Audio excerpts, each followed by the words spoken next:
Hello students, how are you? Welcome in the class of economics again. As you know that we are studying the chapter number first, introduction of microeconomics. तो जैसा आप सबको पता है कि अभी तक हम लगभग 5 या 6 पार्ट पढ़ चुके हैं. आई थिंक मैं थोड़ा सा यहाँ पर कंफ्यूज हो रहा हूँ, कोई बात नहीं. पर जितने पार्ट अपन ने पढ़े हैं उन सब के लिंक जो हैं आपको इस वीडियो के डिस्क्रिप्शन में मिल जाएंगे, जैसे कि मैं हर बार बोलता हूँ. और ये जो वीडियो है ये लास्ट वीडियो है, ये लास्ट पार्ट है फर्स्ट चैप्टर का. तो अच्छे से समझना है. और अभी तक आपने इस पूरे चैप्टर से रिलेटेड सभी पार्ट्स नहीं देखे हैं तो जैसा मैंने अभी बताया है उन सभी के लिंक मैं इस वीडियो के डिस्क्रिप्शन में मेंशन कर रहा हूं.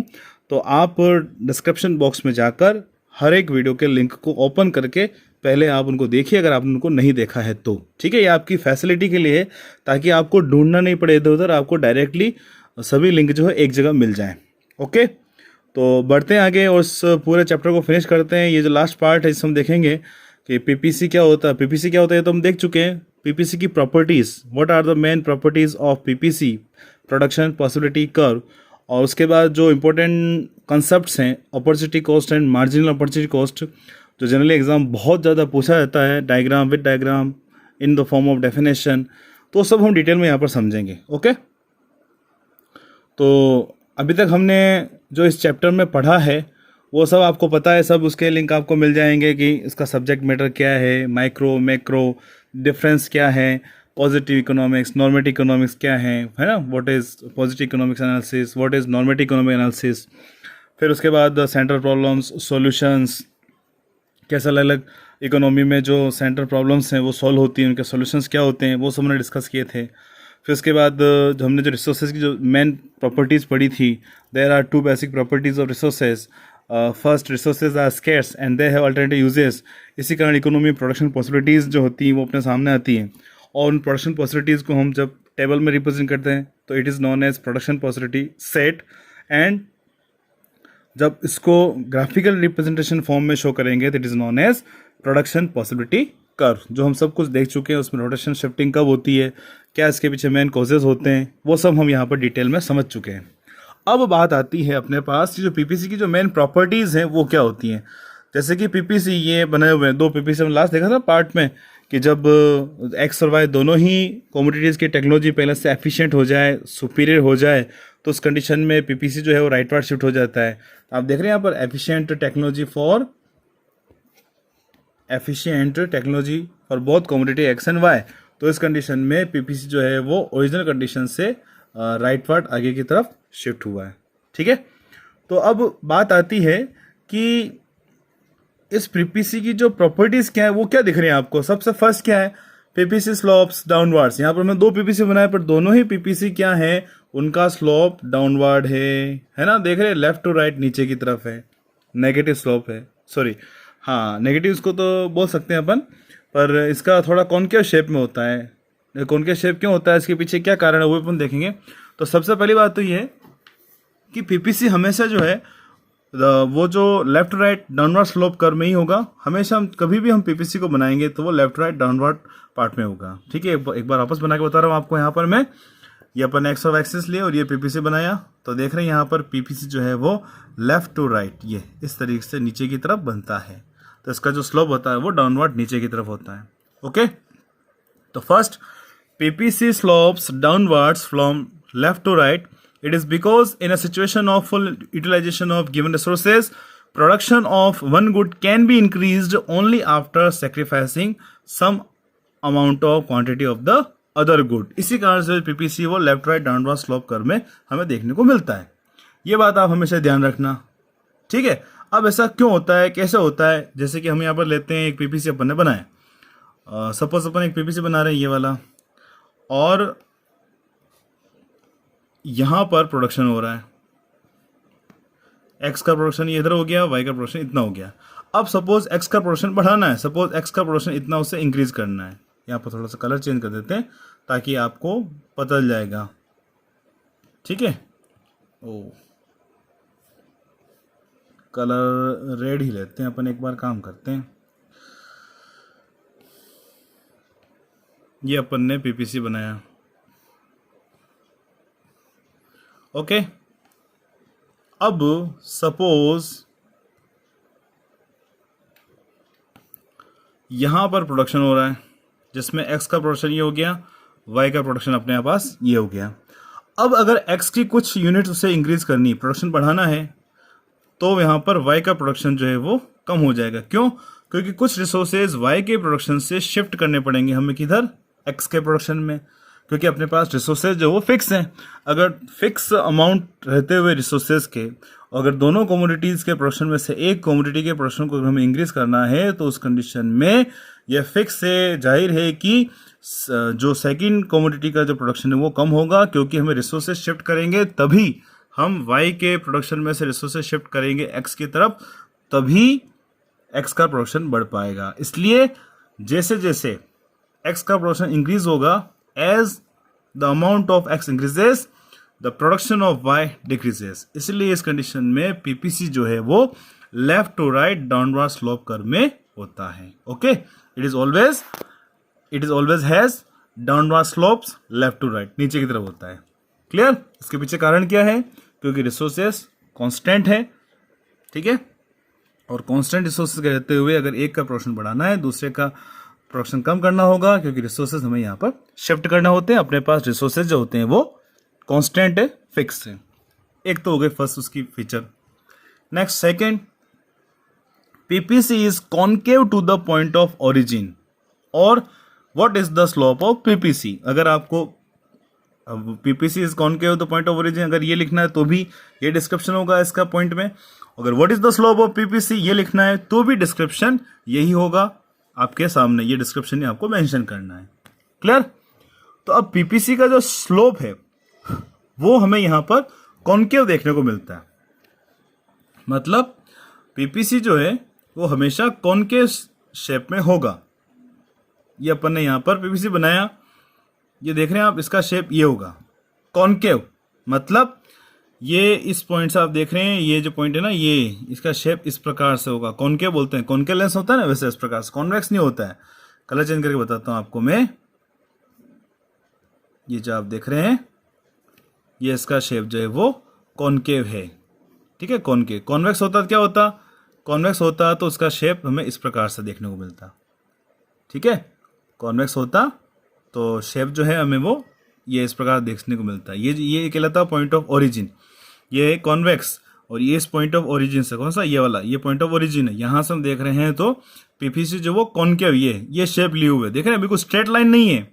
स्ट्रेट लाइन होती तो बिल्कुल ऐसा होता, ये स्ट्रेट लाइन नहीं होकर कॉन्केव है। मैंने इतने सारे आपको कलर करके बता दिए, और भी आपको नहीं समझ में आ रहा है तो मैं और कलर चेंज कर देता हूँ बेटा। ये देखिए, ये देखिए इतना सारे कलर हो गए, ये सब कॉन्केव शेप है। कॉन्वेक्स क्या होगा? ये कॉन्वेक्स होगा। समझ में आ गया ना आपको? चंदा मामा कैसा होता है? कॉन्वेक्स, ये इस प्रकार से बनता है, जबकि कॉन्केव ये उल्टा चंदा मामा हो गया। क्लियर?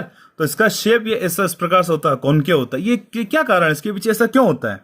इसके पीछे रीजन क्या है वो हमें यहाँ पर समझना है। इसके पीछे कारण क्या है वो हम यहाँ पर देखेंगे कि किसी भी पीपीसी का शेप कॉन्केव क्यों होता है, ठीक है। अब इसको हमें समझना है तो इसको हमें डिस्क्रिप्शन में देखना पड़ेगा सब। मैं एक एक करके सब उसको वापस बैक कर लेता हूँ और देखते हैं इसका डिस्क्रिप्शन क्या है आपके सामने। कि PPC is concave to the point of origin due to increasing marginal opportunity cost, that is more and more commodity y is to be sacrificed for every additional unit of commodity x। हर एक extra unit x के लिए हम y का sacrifice तो करेंगे, ठीक है। y का सेक्रीफाइस होगा पर वो पहले से ज्यादा, मोर एंड मोर। इसको हम बोलते हैं इंक्रीजिंग मार्जिनल अपॉर्चुनिटी कॉस्ट। क्या बोलेंगे इसको हम? इंक्रीजिंग मार्जिनल अपॉर्चुनिटी कॉस्ट का मतलब यहां पर एक कॉन्सेप्ट आ रहा है मार्जिनल अपॉर्चुनिटी कॉस्ट। ये क्या होती है वो हमें समझना होगा। उससे पहले हमें क्या समझेंगे? व्हाट इज अपॉर्चुनिटी कॉस्ट, ये हम यहां पर समझेंगे। पहले हम समझेंगे अपॉर्चुनिटी कॉस्ट क्या है, ठीक है। उससे रिलेटेड जो टर्म है वो है अपने पास सबसे first opportunity cost. Second term जो हो जाएगी अपने पास वो होगी मार्जिनल अपॉर्चुनिटी कॉस्ट। तो सबसे पहले हमें अपॉर्चुनिटी कॉस्ट के बारे में समझना होगा, फिर हम समझेंगे मार्जिनल अपॉर्चुनिटी कॉस्ट क्या होती है, उसको हम डिटेल में यहां पर समझेंगे। क्लियर? तो अपॉर्चुनिटी कॉस्ट आपके सामने है। Opportunity cost of some activity is the is the gain forgone from the second best activity. एक बार मैं डेफिनेशन बोल रहा हूं, उसके बाद हम उसको और समझेंगे। Second definition, it refers to a value of a factor in its next best alternative use. और opportunity cost of any commodity, देखना अब यहां पर, opportunity cost of any commodity is the amount of other commodity which has been given up in order to produce that commodity।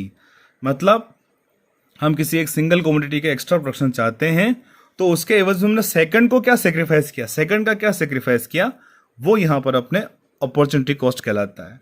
ठीक है, diagram के through समझेंगे, example के थ्रू समझेंगे, उसके बाद वापस हम डेफिनेशंस पर आएंगे और फिर समझेंगे कि अपॉर्चुनिटी कॉस्ट होती क्या है। अब यह ध्यान रखना है आपको कि जनरली अपॉर्चुनिटी कॉस्ट के बहुत सारे अदर नेम भी हैं, वो आपको ध्यान रखने हैं। ये आपके सामने है। Opportunity cost is also called transfer cost, additional cost, substitute cost, optional cost और इकोनॉमिक कॉस्ट। ध्यान रखना, ये इसके अदर नेम है। अपॉर्चुनिटी कॉस्ट को हम ट्रांसफर कॉस्ट भी बोलते हैं, एडिशनल कॉस्ट भी बोलते हैं, सब्सटीट्यूट कॉस्ट भी बोलते हैं, ऑप्शनल कॉस्ट भी बोलते हैं यहाँ पर, और इकोनॉमिक कॉस्ट भी बोलते हैं। तो इन सब का ध्यान रखना। अगर किसी भी नेम से अगर आपको एग्जाम पूछे तो आपको कंफ्यूज बिल्कुल भी नहीं होना है और अच्छे से इनका डिस्क्रिप्शन देना है, मेंशन करना है। ओके, तो अब हम समझते हैं अपॉर्चुनिटी कॉस्ट होती क्या है। सिंपल क्या है, it is the amount of good two which is sacrifice the amount of some more production of good one. मतलब गुड टू का वो अमाउंट है, गुड टू का वो अमाउंट है जो गुड वन के लिए हमने सेक्रीफाइस किया, यानी गुड वन को हमें एक्स्ट्रा प्रोड्यूस करना है तो गुड टू का कुछ ना कुछ प्रोडक्शन कम होगा। क्यों? क्योंकि अभी हमने देखा है कि हमारे पास रिसोर्सेज जो है वो कांस्टेंट है, फिक्स है, लिमिटेड है, और अगर इस कंडीशन में हमें फर्स्ट यूनिट का प्रोडक्शन इंक्रीज करना है तो सेकंड का प्रोडक्शन जो है वो यहां पर डिक्रीज होगा। ठीक है, अगर हमें फर्स्ट का प्रोडक्शन यहां पर हमें इंक्रीज करना है तो सेकंड का प्रोडक्शन जो होगा वो कमोडिटी का वो कम होगा। तो सेकंड का वो अमाउंट जो फर्स्ट के लिए हमने सेक्रीफाइस किया वो कहलाता अपने यहां पर अपॉर्चुनिटी कॉस्ट। क्या कहेंगे उसको हम? Opportunity cost. ठीक है, हम इसको पहले एग्जांपल के थ्रू समझते हैं। सपोज कोई प्रोड्यूसर जो है वो, उसके पास बंडल है, वो एक्स और वाई दो कमोडिटी प्रोड्यूस करता है। ठीक है, सपोज एक्स टेबल हो गए, वाई चेयर हो गए। एक्स 10 यूनिट टेबल वो प्रोड्यूस करता है, वाई 7 यूनिट टेबल प्रोड्यूस करता, चेयर प्रोड्यूस करता है। अब इस कंडीशन में अगर वो एक्स का प्रोडक्शन इंक्रीज करना चाह रहा है, सपोज यहां पर हो गया 12, यानी उसने एक्स का प्रोडक्शन, टेबल का प्रोडक्शन 10 से बढ़ाकर कितना कर दिया? 12। तो अब वाई का प्रोडक्शन कम होगा। क्यों होगा? इसके पीछे रीजन क्या मैंने आपको बताया, क्योंकि रिसोर्सेज कांस्टेंट है। अगर उसे एक्स का प्रोडक्शन इंक्रीज करना है तो वाई में से कुछ फैक्टर प्रोडक्शन किधर लगाने पड़ेंगे? एक्स की तरफ। तो एक्स का प्रोडक्शन तो बढ़ जाएगा पर वाई का प्रोडक्शन कम हो जाएगा। अब वाई का प्रोडक्शन जो सपोज यहां पर रहता है उसके लिए सिर्फ 4 यूनिट। तो हम क्या देख रहे हैं यहां पर, उसने जो अमाउंट सेक्रीफाइस किया है वाई का, कितना? 3 यूनिट है ना। तो वाई का वो अमाउंट जो वो एक्स के अमाउंट के लिए सेक्रीफाइस कर रहा है, यहां पर उसने 3 यूनिट छोड़ी है वाई के प्रोडक्शन के लिए। तो यहां पर जो अपॉर्चुनिटी कॉस्ट होगी वो होगी 3 यूनिट। क्लियर? अब अगर वो ये 12 यूनिट प्रोड्यूस नहीं करता, मतलब उसने जो एक्स्ट्रा प्रोडक्शन किया है 2 यूनिट्स, अगर वो प्रोडक्शन नहीं करता तो क्या प्रोडक्शन करता? 7 यूनिट करता। 10 एंड 7 ये होता 10 टेबल और 7 चेयर। तो इसलिए उस कंडीशन में उसने 2 यूनिट एक्स्ट्रा टेबल के लिए 3 यूनिट चेयर का सेक्रीफाइस किया। तो यहां पर जो उसकी जो अपॉर्चुनिटी कॉस्ट होगी वो कहलाएगी 3 यूनिट्स। ये तो हो गया एग्जाम्पल के थ्रू। ठीक है, यानी it is the amount of good two, it is the amount of good two. देख रहे हैं आप, ये गुड टू का वो अमाउंट है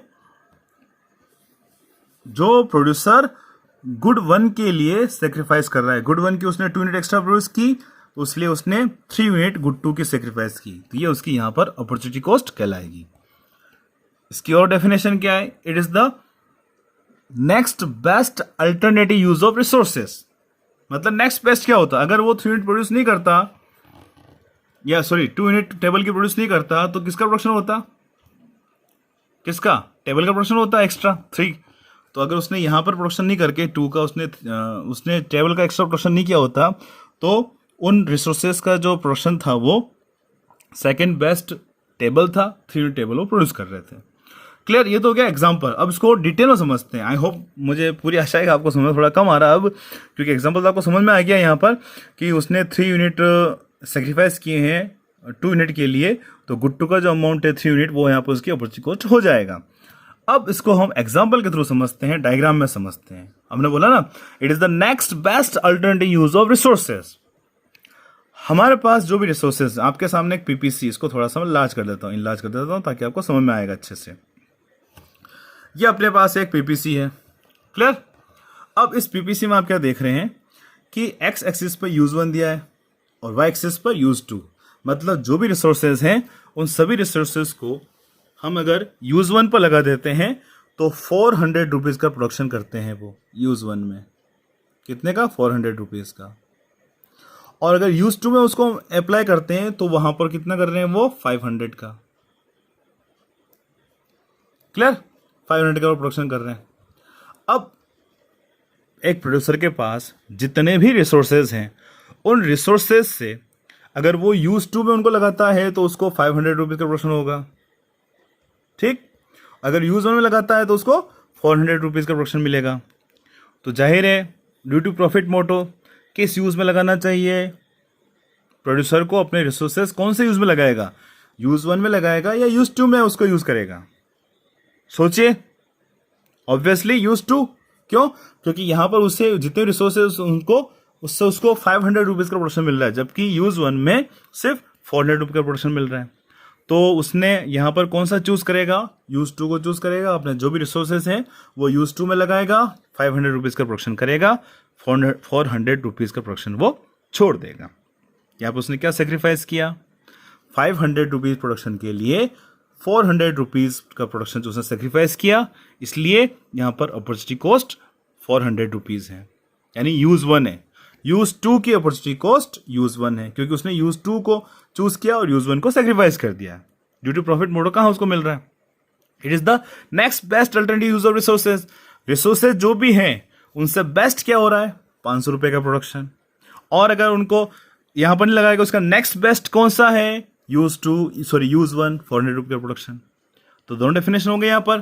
first definition, it is the amount which is sacrifice for some amount of good one, यानी उसने एक यूनिट, गुड वन कोई सी हो सकती है, ये हो या फिर ये हो, उसने एक यूनिट के एक्स्ट्रा प्रोडक्शन के लिए या एक यूनिट के प्रोडक्शन के लिए सेकंड का कितना सेक्रीफाइस किया?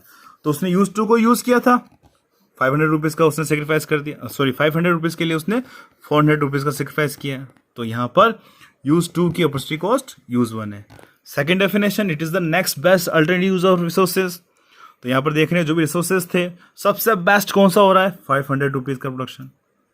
ठीक है, सबसे बेस्ट कौन सा हो रहा है? 500 रुपीज का प्रोडक्शन। ठीक, और उसने उसका सेकंड बेस्ट क्या था? अगर 500 रुपये प्रोडक्शन नहीं होता क्या होता? यूज 1 होता 400 रुपीज का। क्लियर? तो हम यहां पर कह सकते हैं कि यूज 2 की अपॉर्चुनिटी कॉस्ट यूज 1 है, 500 रुपीज के प्रोडक्शन की अपॉर्चुनिटी कॉस्ट 400 रुपीज है। आई होप आपको अच्छे से क्लियर में आ चुका है, क्लियर हो चुका है। इसको और अपन अच्छे से समझें, इसके लिए मैं इसी पर थोड़ा सा इस जो डायग्राम आपके सामने, इसी पर मैं थोड़ा सा चेंज करके आपको बताता हूं कि क्या क्या कंडीशन अपने सामने हो सकती हैं। ठीक है, अब जैसे कि एक पीपीसी अपने पास है, सपोज अगर वो इस वाले पॉइंट को चूज करता है, पेन का कलर आपको समझ में नहीं आ रहा है तो मैं यहाँ पर पेन का कलर चेंज कर देता हूँ। ये सपोज पॉइंट ए पर है, ठीक है, जहाँ पर लगभग 250 रुपीज़ का प्रोडक्शन कर रहा है वो एक्स का, और वाई का प्रोडक्शन कर रहा है वो 400 रुपीज़ के बराबर। अब सपोज वो कुछ एक्स्ट्रा प्रोडक्शन करना चाह रहा है एक्स का, तो वो वाई का सेक्रीफाइस करेगा यहाँ पर। क्यों? क्योंकि रिसोर्सेज वाई के प्रोडक्शन से हटाकर उसे कहाँ लगाने होंगे? एक्स के प्रोडक्शन पर। तो यहाँ पर जो एक्स का प्रोडक्शन बढ़ा है, ये जो एक्स का प्रोडक्शन इंक्रीज हो रहा है ना, ये आप देख रहे हो सामने, ये जो एक्स का प्रोडक्शन इंक्रीज हो रहा है ये वाला, इसके लिए उसने वाई का इतना सेक्रीफाइस किया। ठीक, तो यहां पर हम क्या बता सकते हैं कि ये जो एक्स्ट्रा प्रोडक्शन एक्स का है, इसलिए उसने इसके लिए उसने वाई का इतना सेक्रीफाइस किया। तो एक्स की ये जो अमाउंट है, सपोज हम इसको ए नाम दे दें, यहाँ पर बी लेबल कर दें, ये अपन ने सी दे दिया और ये अपन ने डी दे दिया। तो यहाँ पर ए बी प्रोडक्शन की अपॉर्चुनिटी कॉस्ट क्या हो जाएगी, सी डी ऑफ वाई। ठीक है, ए बी एक्स के प्रोडक्शन की जो अपॉर्चुनिटी कॉस्ट क्या हो जाएगी, वाई की सी डी, ये सी डी। क्लियर? अब तो समझ में, और मतलब एक्स का कुछ अमाउंट बढ़ाने के लिए वो वाई का कितना सेक्रीफाइस कर रहा है, वो उसकी अपॉर्चुनिटी कॉस्ट होगी। क्लियर? इसी से रिलेटेड टर्म है नेक्स्ट मार्जिनल अपॉर्चुनिटी कॉस्ट। वो क्या है वो हम समझते हैं। तो इसका डायग्राम हम देखते हैं, क्या इसमें थोड़ा चेंज आ रहा है। देखो बेटा, अपॉर्चुनिटी कॉस्ट में क्या देखा था अपन ने कि एक्स के प्रोडक्शन के लिए वाई का जितना भी सेक्रीफाइस हो रहा है, या फिर गुड वन के प्रोडक्शन के एक्स्ट्रा के लिए वाई का जितना भी सेक्रीफाइस हो रहा है, उसकी अपॉर्चुनिटी कॉस्ट होगी। पर जब हम एक्स की सिर्फ कितनी, एक यूनिट एक्स्ट्रा प्रोड्यूस करें, कितनी, ओनली 1 यूनिट, सिर्फ हम 1 यूनिट एक्स की एक्स्ट्रा प्रोड्यूस करें, तो उसके लिए वाई का कितना अमाउंट वो सेक्रीफाइस करेगा। ध्यान रखना, एक्स की एक यूनिट एक्स्ट्रा प्रोड्यूस करने के लिए वाई की कितनी यूनिट सेक्रीफाइस कर रहा है, वो उसकी कहलाएगी marginal opportunity cost. It means MOC, marginal opportunity cost, is the amount of good 2 or good y for an additional unit of good 1 और x। मतलब x या गुड 1 की एक एक्स्ट्रा यूनिट के लिए, ध्यान रखना, सिर्फ और सिर्फ एक extra unit, single extra unit के लिए y का कितना सेक्रीफाइस कर रहा है, वो कहलाएगा यहां पर मार्जिनल अपॉर्चुनिटी कॉस्ट। क्लियर? जबकि अपॉर्चुनिटी कॉस्ट में फिक्स नहीं था।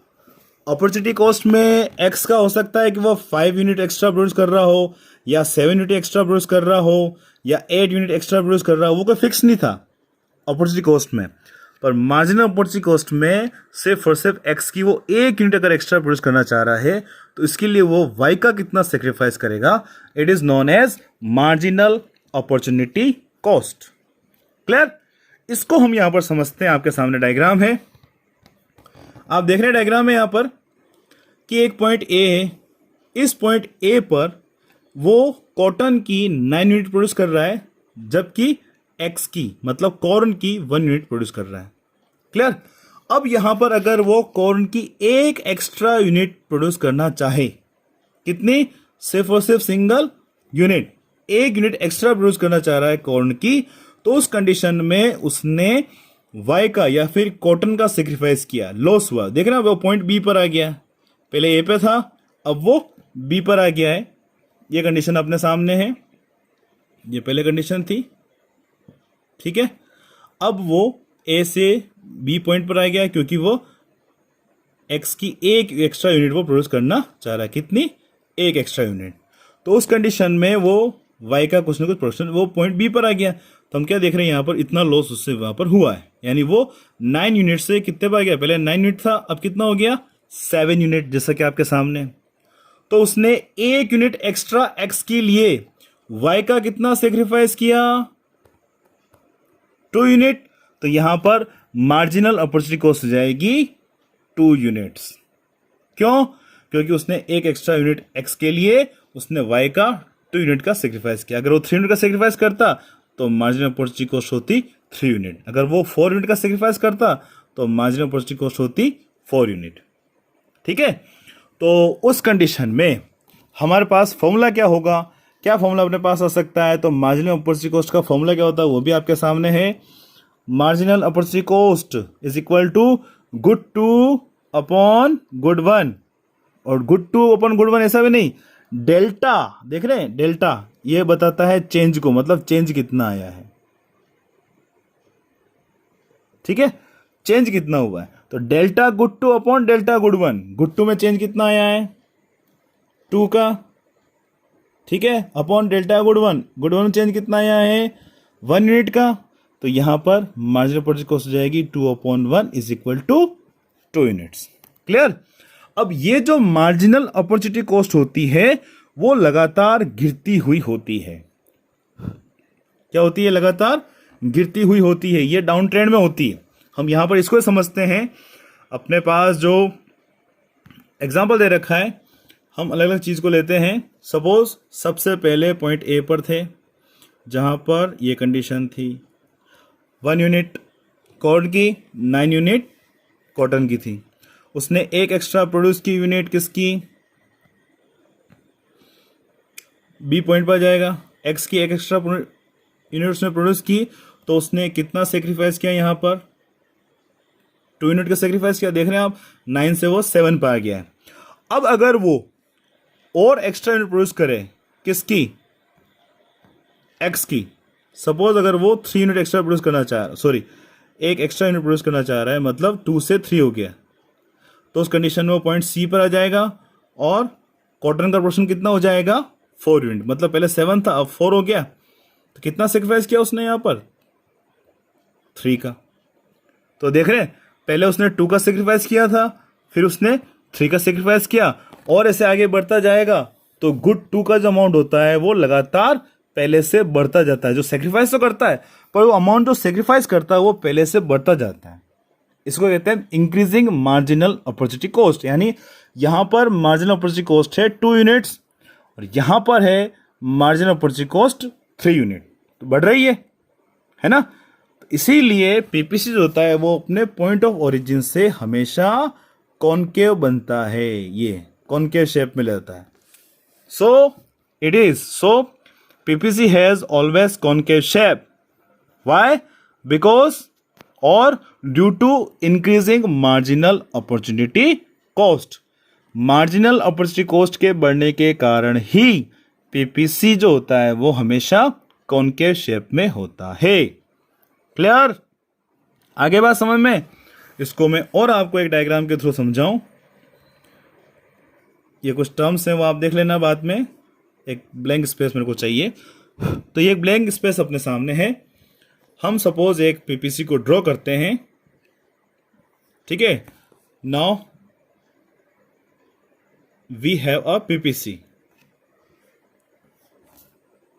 ये अपने पास पीपीसी है, 1 यूनिट एक्स्ट्रा, 1 1 2 3, ये हो गया 1 यूनिट, ये 2 यूनिट, 3 यूनिट, 1 यूनिट से यहां पर आया, उसने इतना सेक्रीफाइस किया था पहले, 2 से 3 पर गया तो उसने सेक्रीफाइस अब इतना किया। तो आप सेक्रीफाइस अमाउंट देख रहे हैं, पहले सेक्रीफाइस कितना था? ये इतना, उसने y का इतना सेक्रीफाइस किया था, ठीक है। और एक्स्ट्रा बढ़ाया, पहले यहां से 1 से 2 पे गया तो इतना सेक्रीफाइस किया, 2 से 3 पे गया तो उसने सेक्रीफाइस अब इतना किया। पहले से सेक्रीफाइस अमाउंट जो था पहले से उसका बढ़ गया। क्लियर?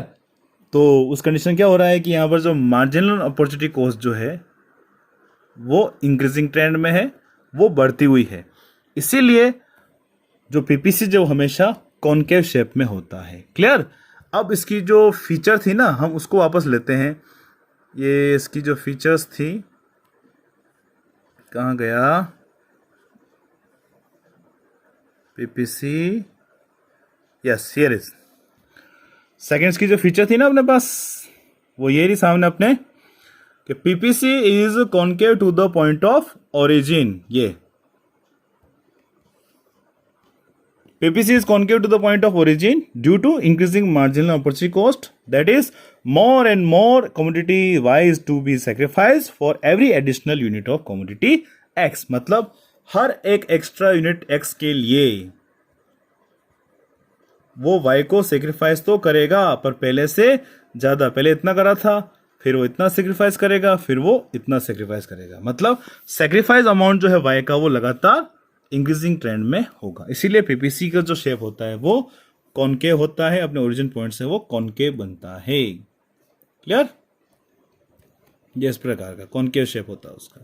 कॉन्वेक्स हो जाएगा, ये कॉन्वेक्स नहीं होता है, हमेशा क्या होता है वो कॉन्वेक्स कॉनकेव होता है। क्लियर? तो ये हो गया अपने पास इसके पीपीसी की प्रॉपर्टीज। अपॉर्चुनिटी कॉस्ट क्या है वो अपन डिटेल में देखा समझा, मार्जिनल अपॉर्चुनिटी कॉस्ट क्या है वो अपन डिटेल में देखा सब समझा है। फिर उसके बाद इसकी जो छोटी मोटी टर्म्स हैं वो आपके यहाँ पर दी गई हैं, वो अपन सब पहले पढ़ चुके हैं, एक बार आप और अच्छे से पढ़ लेना। क्लियर? इंस्टीट्यूशन क्या होते हैं? An institution is the usually defined as an organization with some purpose, जो किसी सम पर्पस से काम कर रहा है। इसे भी अपन आने वाले जो पिछले वीडियोस थे उन सब ने हम डिटेल में अच्छे से पढ़ चुके हैं। क्लियर? तो ये यहाँ पर अपना चैप्टर फर्स्ट जो है वो फिनिश होता है। इस चैप्टर फर्स्ट में हमने 12th के इकोनॉमिक्स से रिलेटेड जो बेसिक टर्म्स हैं, स्पेशली माइक्रो इकोनॉमिक्स से रिलेटेड, वो सभी हमने यहाँ पर समझे और अच्छे से समझे हैं। अगर आपने उनको नहीं देखा है, मैंने आपको पहले बताया है, तो उन सभी पार्ट को देखने के लिए डिस्क्रिप्शन बॉक्स में जाइए, वहाँ आपको सभी के लिंक आपको मिल जाएंगे। और अगर आपने वीडियो पूरा देखा है, हर बार बोलता हूँ वैसे ही पूरा देखा है, तो वीडियो को लाइक ज़रूर करें और साथ साथ इसमें अपना नाम टाइप करके ज़रूर भेजें कमेंट्स में, ताकि मुझे पता चले कि किन किन बच्चों ने इस वीडियो को पूरा देखा है पूरी ईमानदारी से। और आपको वर्क कैसे करना है वो भी आपको समझा चुका हूँ। क्लियर? यहाँ पर आपको ध्यान रखना है कि जो पीपीसी की जो दो मेन प्रॉपर्टीज है, हेडिंग लिखना सिर्फ, 2 basic properties of PPC. Heading लिखा first, PPC slopes downwards, and second, PPC is concave to the point of origin, और what is the slope of PPC. ठीक है, बस ये आपको लिख देना, हेडिंग डिस्क्रिप्शन कुछ नहीं लिखना। फिर मार्जिनल अपॉर्चुनिटी कॉस्ट, इसमें जितनी सारी डेफिनेशन है, कोई एक डेफिनेशन आपको अच्छी लगती है वो आप लिख सकते हैं। ठीक है, फिर उसका डायग्राम बन जाएगा। उसके बाद अपॉर्चुनिटी कॉस्ट हो गया, फिर मार्जिनल अपॉर्चुनिटी कॉस्ट, उसकी 2 डेफिनेशन हैं, दोनों में जो आपको सुटेबल लगती है वो लिखनी है आपको। दोनों लिखना चाहते हैं कोई बात, दोनों लिखने हैं, उसका फॉर्मूला लिखना है, फिर उसका डायग्राम आपको ड्रॉ करना है। ठीक है, ये टर्म्स आपने नहीं लिखी तो टर्म्स भी आपको करनी है। क्लियर? और आपके जो भी डाउट्स हैं वो हम लाइव क्लास में डिस्कस करेंगे, मिलेंगे। अच्छे से पढ़िए और जो भी होमवर्क आपको मिल रहा है वो टाइम से करते रहिए। मिलते हैं फिर नेक्स्ट वीडियो में। सेकंड चैप्टर स्टार्ट करेंगे माइक्रो इकोनॉमिक्स का, बहुत इंटरेस्टिंग टॉपिक्स हैं उसमें। ठीक है, डिमांड से रिलेटेड, कंज्यूमर से रिलेटेड, बहुत इंटरेस्टिंग है। टेक्निकल कॉन्सेप्ट्स हैं तो भी उनको समझेंगे अच्छे से। तो मिलते हैं नेक्स्ट वीडियो में। Thank you, thanks for watching economics Guruji. Bye bye.